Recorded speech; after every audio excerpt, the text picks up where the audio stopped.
Welcome to Ganapati institute Kakinada YouTube channel. ఇప్పుడు వరకు ఎవరైనా ఈ యూట్యూబ్ ఛానల్ని సబ్స్క్రైబ్ చేసుకున్నట్లయితే వెంటనే సబ్స్క్రైబ్ చేసుకోండి. ఈ వీడియో క్లాస్లో భాగంగా ఏపీపీఎస్సీ గ్రూప్ 4కి సంబంధించినంత వరకు ఇటు స్క్రీనింగ్ టెస్ట్ అదేవిధంగా మెయిన్స్కి ఉపయోగపడే విధంగా పర్యావరణము సుస్థిరాభివృద్ధికి సంబంధించిన కొన్ని ముఖ్యమైన ప్రశ్నలు మనం గమనిద్దాం. ఈ ప్రశ్నలు అనేవి గణపతి ఇన్స్టిట్యూట్లో లభించే పర్యావరణము సుస్థిరాభివృద్ధి మెటీరియల్తో పాటు 1000 ప్రశ్నలతో కూడినటువంటి విజయ దీపిక యొక్క బుక్లెట్లోంచి ఈ ప్రశ్నలు తీసుకురావడం అనేది జరిగింది. ఒకసారి ఆ ప్రశ్నలు ఏ విధంగా ఉన్నాయో ఈ 1000 ప్రశ్నల్లో కొన్ని ప్రశ్నలు మీకు ఇక్కడ నేను అందించడం జరిగింది. వాటి గురించి మనం తెలుసుకుందాం. ఐపీసీసీ. ఈ ఐపీసీసీ అంటే international panel on climate change అని పిలుస్తాం. International panel on climate change దీని యొక్క హెడ్ క్వార్టర్స్ అనేది జెనీవాలో ఉంది. జెనీవా అనేది మనకి స్విట్జర్లాండ్లో ఉన్నట్టుగా గుర్తుపెట్టుకోవచ్చు. అయితే ఈ ఐపీసీసీకి ఇదివరకే నోబెల్ శాంతి బహుమతి కూడా లభించింది. మాజీ చైర్మన్ అయినటువంటి భారతీయుడైనటువంటి రాజేంద్ర పచౌరి ఈ ఐపీసీసీకి చైర్మన్గా పనిచేయడానికి కూడా గమనించాలి. ఇటీవల కాలంలో ఆయన మరణించడం కూడా మనకి తెలిసిందే. సో కావున ఇక్కడ పర్యావరణం సుస్థిరాభివృద్ధిలో ముఖ్యంగా పర్యావరణ సంస్థలు ఏవైతే ఉన్నాయో, ఆర్గనైజేషన్స్ ఏవైతే ఉన్నాయో, ఎన్విరాన్మెంటల్ ఆర్గనైజేషన్స్, వాటి మీద తప్పనిసరిగా ప్రశ్న రావడానికి అనేది ఆస్కారం అనేది ఉంది. సే ఫర్ ఎగ్జాంపుల్ WWF కావచ్చు, సో అదేవిధంగా మనకి యుఎన్ఈపి కావచ్చు, UNEP United Nations environment programme, world wildlife fund for nature and natural resources, అదేవిధంగా IUCN ఇలాంటి సంస్థల మీద మనకి ప్రశ్నలు అనేవి రావడం అనేది జరుగుతూ ఉంది. కమింగ్ టు సెకండ్ వన్, పవన విద్యుత్ ఉత్పత్తిలో మొదటి స్థానంలో ఉన్నటువంటి రాష్ట్రం అనేది తమిళనాడుగా గుర్తుపెట్టుకోవచ్చు. తమిళనాడు పవన విద్యుత్. సో విండ్ ఎనర్జీ అని పిలుస్తాం. So Indian state leading producer of wind energy అని అడిగితే మనకి తమిళనాడుగా మనం చెప్పుకోవచ్చు. సో ఫర్ ఎగ్జాంపుల్ థర్మల్ విద్యుత్ ఉత్పత్తిలో మహారాష్ట్ర అనేది మొదటి స్థానంలో ఉంది. థర్మల్ విద్యుత్ ఉత్పత్తి మనకి రకరకాలైనటువంటి విద్యుత్తులు, తరంగ విద్యుత్ కావచ్చు, జియోథర్మల్ ఎనర్జీ కావచ్చు. సో ఫర్ ఎగ్జాంపుల్ జియోథర్మల్ ఎనర్జీకి సంబంధించినంత వరకు మనకి లడాఖ్లోని పొగాలోయ అనేది జియోథర్మల్ ఎనర్జీకి మనకి ఉదాహరణగా చెప్పుకోవచ్చు. అక్కడ కొన్ని వేడి నీటి బుగ్గలు కూడా మనకి చూడవచ్చు.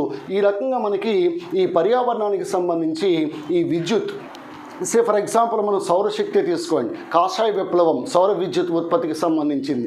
సౌర విద్యుత్ అనేది పర్యావరణానికి హాని కలగనటువంటి విద్యుత్. సో కాబట్టి అటువంటి రకాలైనటువంటి విద్యుత్తులను భవిష్యత్తులో ఎక్కువగా మనం ఉత్పత్తి చేసుకోవడానికి ఆస్కారం కూడా ఉంది. సో ఏమైనప్పటికీ కూడా ఇక్కడ మనకి సోలార్ ఎనర్జీతో ఈవెన్ సెల్ ఫోన్స్ కూడా ఛార్జింగ్ చేయడానికి ఆస్కారం ఉంది. ఈవెన్ ఇతర గ్రహాల మీద కూడా సెల్ ఫోన్స్ని ఛార్జింగ్ చేసుకోవడానికి ఆస్కారం ఉంది. ఇటీవల కాలం టెస్లా కంపెనీ తీసుకొచ్చినటువంటి ఫోన్స్ అనేవి సోలార్ ఎనర్జీతో కూడా పనిచేయడం మనం చూడవచ్చు. ఇకాలజీ అనే పదాన్ని తొలిసారిగా వాడినది. So the term ecology for the first time used by Ernest హెకెల్గా మనం గుర్తుపెట్టుకోవచ్చు. Father of ecology, father of modern ecology అని మనం ఓడమ్ని పిలుస్తాం. అదేవిధంగా ఫాదర్ ఆఫ్ ఇకాలజీ అంటే వాన్ బోల్ట్ అనేటువంటి శాస్త్రవేత్తని ఫాదర్ ఆఫ్ ఇకాలజీ అని పిలుస్తాం. But for the first time the term ecology was used by Ernest Haeckel. At the same time father of Indian ఇకాలజీగా పిలువబడే వ్యక్తి, భారతీయ ఆవరణ శాస్త్ర పితామహుడిగా పిలువబడే వ్యక్తి రామ్దేవ్ మిశ్రాగా మనం గుర్తుపెట్టుకోవచ్చు. రామ్దేవ్ మిశ్రా అని పిలుస్తాం. సో ఇకాలజీ అంటే ఆవరణ శాస్త్రం అంటే జీవులకి పరిసరాలకి మధ్య సంబంధాన్ని తెలిపే శాస్త్రాన్ని ఆవరణ శాస్త్రం అని పిలుస్తాం.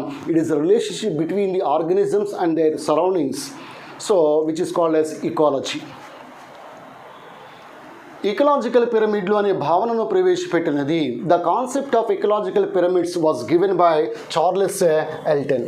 మనకి శక్తి పిరమిడ్ అని, అదేవిధంగా సంఖ్యా పిరమిడ్ అని, ద్రవ్యరాశి పిరమిడ్ అని 3 రకాల పిరమిడ్స్ ఉంటాయి. సో శక్తి పిరమిడ్ అంటే ఎనర్జీ పిరమిడ్ అంటాం, సంఖ్యా పిరమిడ్ అంటే నెంబర్ పిరమిడ్ అంటాం, ద్రవ్యరాశి పిరమిడ్ అంటే దీని బయోమాస్ పిరమిడ్ అని పిలుస్తాం. సో కాబట్టి ఏదైనా ఒక పిరమిడ్ని కనుక మనం ఈ విధంగా వేసుకున్నప్పుడు ఇక్కడ ఉత్పత్తిదారులు, అదేవిధంగా వినియోగదారులు, ఈ వినియోగదారుల్లో మనకి ప్రాథమిక వినియోగదారులు, ద్వితీయ వినియోగదారులు, నెక్స్ట్ తృతీయ వినియోగదారులు, ఈ విధమైనటువంటి పోషక స్థాయిలు అనేవి ఉంటాయి. సో ఈ ట్రాఫిక్ లెవెల్స్ అనేవి అనేవి ఉంటాయి. వాటిని మనం ఒక పిరమిడ్ రూపంలో కనుక తీసుకున్నట్లయితే, సే ఫర్ ఎగ్జాంపుల్ ఇక్కడ మనకి సంఖ్యా పిరమిడ్ తీసుకుంటే ఉత్పత్తిదారులు ఎక్కువగా ఉంటాయి, ఆ తర్వాత తక్కువగా ఉండేవి సో ప్రాథమిక వినియోగదారులు, వీటికన్నా తక్కువగా ఉండేవి ద్వితీయ వినియోగదారులు, వీటికన్నా తక్కువగా ఉండేవి తృతీయ వినియోగదారులు. సో కాబట్టి కింద నుంచి పైకి వెళ్ళేటప్పుడు మనకి సంఖ్య తగ్గుతుంది, అదేవిధంగా శక్తి తగ్గుతుంది, అదేవిధంగా ద్రవ్యరాశి కూడా మనకి తగ్గడాన్ని గమనించాలి.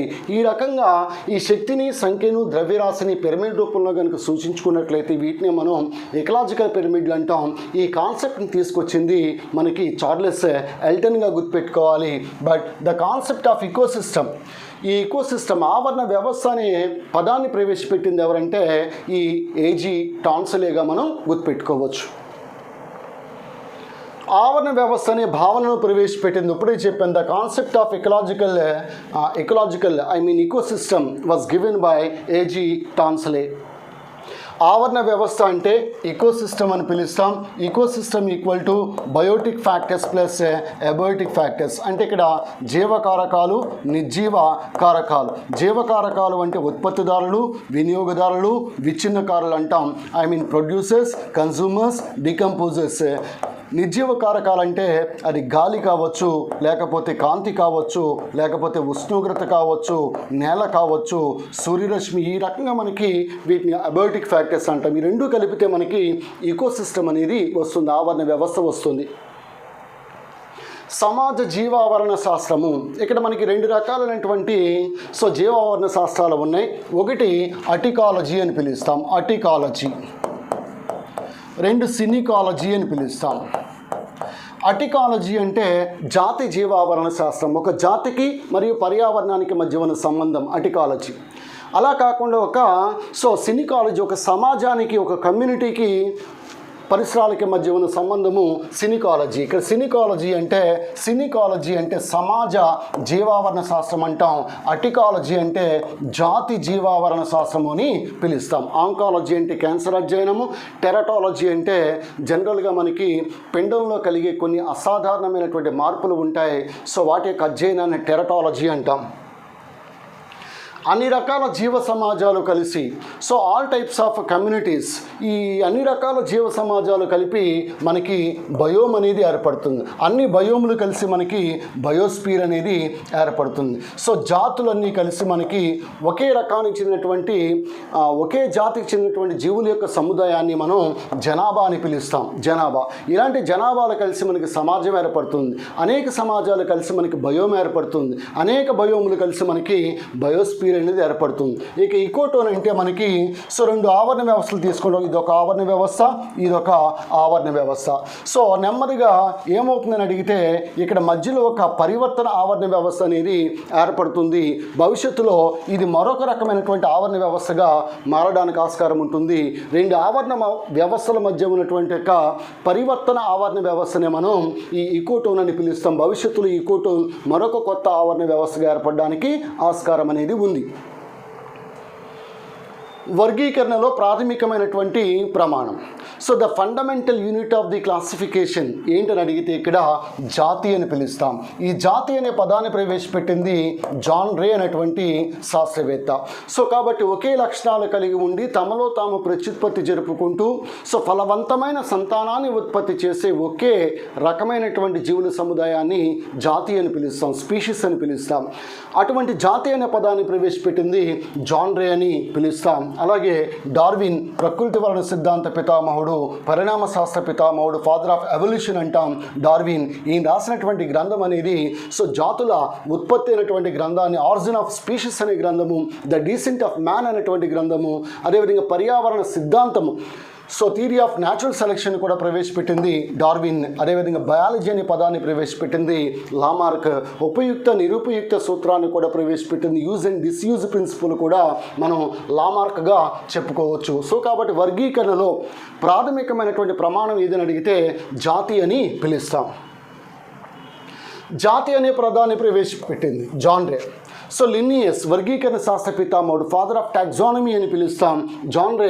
The term species was coined by John Ray. Darwin father of evolution and father of theory of natural selection, ప్రకృతి వలన సిద్ధాంత పితామహుడిగా కూడా పిలుస్తాం. అలాగే లామార్క్ గురించి ఆల్రెడీ మనకి తెలిసిందే. జనాభా అధ్యయనాన్ని మనం డెమోగ్రఫీ అని పిలుస్తాం. కాలిగ్రఫీ అంటే అందమైన చేతి వ్రాత, ఫిలాటెలీ అంటే స్టాంపుల యొక్క సేకరణ, న్యూమిస్మాటిక్స్ అంటే నాణాల యొక్క అధ్యయనం, అలాగే ఎన్నికల యొక్క అధ్యయనం, స్టడీ అబౌట్ ఎలక్షన్స్ సెఫాలజీ అంటాం. నెఫాలజీ క్లౌడ్స్ మేఘాల యొక్క అధ్యయనం నెఫాలజీ. బోధ్ఘాట్ డ్యామ్ ఏ రాష్ట్రంలో ఉంది? సో ఇక్కడ ఛత్తీస్గఢ్ రాష్ట్రంలో ఉంది. ఎందుకంటే ఎప్పుడైనా ఒక డ్యామ్ని కన్స్ట్రక్ట్ చేస్తున్నప్పుడు ఖచ్చితంగా మనకి ఎన్జిటి నేషనల్ గ్రీన్ ట్రిబ్యునల్ నుంచి అనుమతులు లభించాలి. అది పర్యావరణ హితంగా ఉండాలి, పర్యావరణానికి ఎగెనిస్ట్గా ఉండకూడదు. ఇటీవల కాలంలో ఛత్తీస్గఢ్లో మనకు వినిపిస్తున్నటువంటి ఒక వివాదాస్పదమైనటువంటి డ్యామ్ బోధ్ఘాట్ డ్యామ్. ఇది ఎక్కడ ఉందంటే ఛత్తీస్గఢ్. ఇవే కాదు మనకి ఫర్ ఎగ్జాంపుల్ నర్మదా బచావో ఆందోళన ఉద్యమకారిణి మేధా పాట్కర్, నర్మదా బచావో ఉద్యమకారిణి మేధా పాట్కర్ నర్మదా నదిపై కట్టే సర్దార్ సరోవర్ డ్యామ్కి వ్యతిరేకంగా పోరాడడం కూడా మనకి తెలుసు. అలాగే తెహ్రీ డ్యామ్కి వ్యతిరేకంగా పోరాడింది సుందర్లాల్ బహుగుణ చిప్కో ఉద్యమ నాయకుడు. ఇలా ఈ పర్యావరణానికి సంబంధించినటువంటి అంశాలన్నీ కూడా జాగ్రత్తగా సునిశ్చితంగా మనం పరిశీలించాల్సినటువంటి అవసరం ఉంది. రత్నగిరి మడ అడవులు ఏ రాష్ట్రంలో కలవు? రత్నగిరి అనేసరికి మనం మహారాష్ట్రగా గుర్తుపెట్టుకోవాలి. ఇదే రత్నగిరి అంటే అన్నవరం దగ్గర ఉన్నటువంటి కొండ కూడా రత్నగిరి. కానీ ఇక్కడ రత్నగిరి మడ అడవులు ఎక్కడ ఉన్నాయంటే మహారాష్ట్రలో ఉన్నాయి. మనకి మడ అడవులు, ఈ మడ అడవులు మనకి పశ్చిమ బెంగాల్లో సుందరబన్స్ కావచ్చు, లేకపోతే గుజరాత్ రాష్ట్రంలోను, పశ్చిమ బెంగాల్లోను, ఆంధ్రప్రదేశ్లోను, అండమాన్ మరియు నికోబార్ దీవుల్లోను ఇలా చాలా ప్రాంతాల్లో మనకి మడ అడవులు అనేవి మనం చూస్తూ ఉంటాం. రత్నగిరి మడ అడవులు అయితే మటుకు మహారాష్ట్ర గుర్తుపెట్టుకోవచ్చు. భీతరకనిక మడ అడవులు ఇవి ఒడిశా రాష్ట్రంలో ఉన్నాయి. Bhitarkanika very very famous. Terror of Bengal లేదా వాటర్ హయసింత్ అని దేన్ని పిలుస్తారు అంటే ఇక్కడ ఐకార్నియా అని పిలుస్తాం. ఐకార్నియా, గుర్రపు డెక్క అని పిలుస్తాం. సర్వసాధారణంగా చూడండి, సరస్సులు కానీ లేకపోతే కాలువలు కానీ చెరువుల్లో కానీ ఈ మొక్క ఎక్కువగా పెరుగుతూ ఉంటుంది. ఈ మొక్క పెరగడం వల్ల అక్కడ ఉన్న జలచరాలకి ఆక్సిజన్ అందదు, జలచరాలు అన్నీ కూడా నశించిపోవడానికి ఆస్కారం అనేది ఉంది. ఇది కలుషితమైనటువంటి మొక్కగా మనం చెప్పుకోవచ్చు. ఐకార్నియా, దీన్ని టెర్రర్ ఆఫ్ బెంగాల్ లేకపోతే వాటర్ హయసింత్ లేదా గుర్రపు డెక్క అని పిలుస్తాం. ఇక్కడ పిస్టియా అంటే అంతర తామర, హైడ్రిల్లా అనేది హైడ్రోఫైట్, వాలిస్నేరియా కూడా హైడ్రోఫైట్, పిస్టియా కూడా హైడ్రోఫైట్. ఈ 4 కూడా హైడ్రోఫైట్స్, నీటిలో ఉన్నటువంటి మొక్కలు. మంచినీటి జీవావరణ వ్యవస్థ లేదా సరస్సుల అధ్యయనాన్ని ఏమని పిలుస్తాం? సరస్సుల అధ్యయనాన్ని లిమ్నాలజీ అని పిలుస్తాం. సరస్సుల అధ్యయనం. నదుల అధ్యయనం అయితే పొటమాలజీ అని పిలుస్తాం. చూడండి, ఇటీవల కాలంలో మీకు ఎవరైనా క్లాస్ రూమ్ టీచింగ్లో చెప్పేటప్పుడు దేశంలో పొడవైనటువంటి సరస్సు అని చెప్తే వెంబనాథ్ సరస్సు అని చెప్పాలి. దేశంలో పొడవైన మంచినీటి సరస్సు అంటే కొల్లేరు అని చెప్పాలి. దేశంలో అతిపెద్ద మంచినీటి సరస్సు అంటే ఓలార్ అని చెప్పాలి. దేశంలో అతిపెద్ద ఉప్పు నీటికి అయ్యే సరస్సు అంటే చిలక చెప్పాలి. దేశంలో పొడవైనటువంటి లగూన్ సరస్సు అంటే వెంబనా చెప్పాలి. దేశంలో అతిపెద్ద లగూన్ సరస్సు అంటే చిలక చెప్పాలి. తీర ప్రాంతంలో పొడవైనటువంటి తీర ప్రాంతంలో అతిపెద్ద లగూన్ సరస్సు అని అడిగితే అది కూడా చిలక చెప్పాలి. ఎత్తైనటువంటి సరస్సు అని అడిగితే గురు దుంగ్మార్ చెప్పాలి. ఉప్పు ఎక్కువగా తయారయ్యే సరస్సు అంటే రాజస్థాన్లో ఉన్న పచ్చపద్ర సరస్సు చెప్పాలి. చేపలు ఎక్కువగా ఉత్పత్తి అయ్యే సరస్సు అని అడిగితే అది కొల్లేరు చెప్పాలి. అగ్నిపర్వత పేలుడు కారణంగా ఏర్పడినటువంటి సరస్సు ఏదని అడిగితే లోనార్ సరస్సు అని చెప్పాలి. అది కూడా సాల్ట్ వాటర్ లేక్. అలాగే భారతదేశంలో అతిపెద్ద ఉప్పునీటి సరస్సు అని అడిగితే ఇలాగే కనుక అడిగినట్లయితే చిలక పెట్టాలి. కానీ అలా కాకుండా అతిపెద్ద ఇన్లాండ్ సాల్ట్ లేక్ అని అడిగితే సాంబార్ చెప్పాలి. అది రాజస్థాన్లో ఉంది. ఇంకా కెచియోపత్రి సరస్సు సిక్కింలో ఉంది. గురుదోంగ్మార్ సిక్కింలో ఉంది, ఎత్తైనటువంటి సరస్సు. చోలాము సిక్కింలో ఉంది. నక్కి రాజస్థాన్లో ఉంది. అన్నాసాగర్ రాజస్థాన్లో ఉంది. పిచోలా రాజస్థాన్లో ఉంది. పుష్కర్ రాజస్థాన్లో ఉంది. దమయంతి ఆంధ్రప్రదేశ్లో ఉంది. కొండకర్ల ఆవా, దమయంతి కొండకర్ల ఆవా రెండు కూడా మనకి విశాఖపట్నంలో ఉన్నాయి. అదేవిధంగా కుంభం సరస్సు లేదా గుండ్లకమ్మ సరస్సు ప్రకాశం జిల్లాలో ఉండటాన్ని గమనించాలి. అదేవిధంగా సోకార్ సరస్సు లడఖ్లో ఉంది. సోమోరిరి సరస్సు లడఖ్లో ఉంది. ధాల్ సరస్సు జమ్మూ కాశ్మీర్లో ఉంది.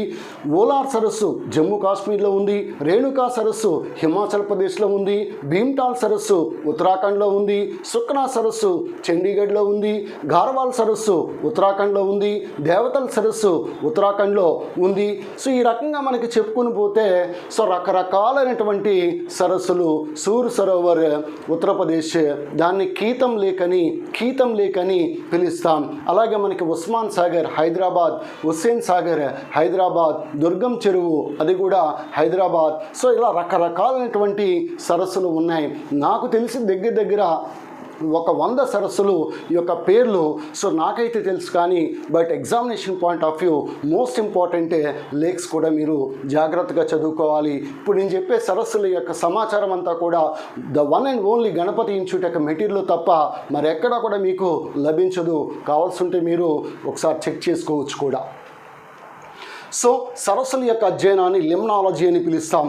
లిథాలజీ అంటే సింపుల్గా రాక్స్, ఈ రాతి యొక్క అధ్యయనం లిథాలజీ అంటాం.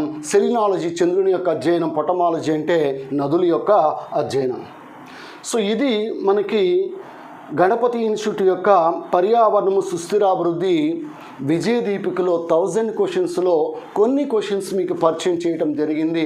ఎవరికైతే ఈ 1000 క్వశ్చన్స్ పర్యావరణ సుస్థిరాభివృద్ధి అవసరమై ఉంటుందో సో వారు 100 రూపాయలకే ఈ 1000 క్వశ్చన్స్ని మీరు పొందవచ్చు. అలాగే Ganapati institute material APPSC group 4కి సంబంధించి మొత్తం 12 బుక్స్ అనేవి మీకు అందించబడడం జరుగుతుంది. 100 మోడల్ ఎగ్జామ్స్ అనేవి స్క్రీనింగ్ టెస్ట్కి కండక్ట్ చేయడం జరుగుతుంది. ఎవరికైనా ఈ మెటీరియల్ కానీ అదేవిధంగా 100 మోడల్ ఎగ్జామ్స్తో పాటు మీకు 14 విజయ దీపికలు అనగా ఆధునిక భారతదేశ చరిత్ర, Indian polity, Indian economy, so Indian హిస్టరీలో భాగంగా ఆధునిక భారతదేశ చరిత్ర, ఇండియన్ జాగ్రఫీ, ఏపీ హిస్టరీలో ఆధునిక ఆంధ్రప్రదేశ్ చరిత్ర, ఇవన్నీ 1000 క్వశ్చన్స్. ప్రతిదీ కూడా 1000 questions. Biology 1000 questions, chemistry 1000 questions, physics 1000 questions, అదే science and technology 1000 questions, general knowledge 1000 questions, disaster management 1000 questions. Next అదేవిధంగా మనకి ఈ పర్యావరణం సుస్థిరాభివృద్ధి 1000 క్వశ్చన్స్, దీంతోపాటు ఏపీ విభజన అంశాలు 1000 క్వశ్చన్స్, కరెంట్ అఫైర్స్ 1000 క్వశ్చన్స్. ఇవన్నీ సెలెక్టెడ్ క్వశ్చన్స్. ఈ క్వశ్చన్స్ మాత్రమే నేరుగా మీ ఏపీపీఎస్సీ గ్రూప్ 4 ఎగ్జామినేషన్లో తప్పకుండా ఈ క్వశ్చన్స్ అనేవి వస్తాయి. ఫుల్లీ అప్డేటెడ్ సమాచారంతో ఈ బుక్లెట్స్ అనేవి రాయడం జరిగింది. సో ఎప్పుడో మనకి 2014, 2012, 2009లో ఉన్నటువంటి మెటీరియల్ ఇప్పటికీ కూడా సో అట్ట మార్చేసి మనం ఇవ్వడం అనేది జరగదు. 2023 దృష్టిలో పెట్టుకుని మెటీరియల్ తయారు చేయడం జరుగుతుంది గణపతి ఇన్స్టిట్యూట్లో. ఈ విషయాన్ని నలుగురికి తెలియచేయాలని కోరుతూ ఉన్నాను. ఎప్పుడూ మీ విజయాన్ని కోరుకునే మీ అన్నయ్య Ganapati sir. Meet tomorrow with more current affairs and general studies classes. Thank you and all the best.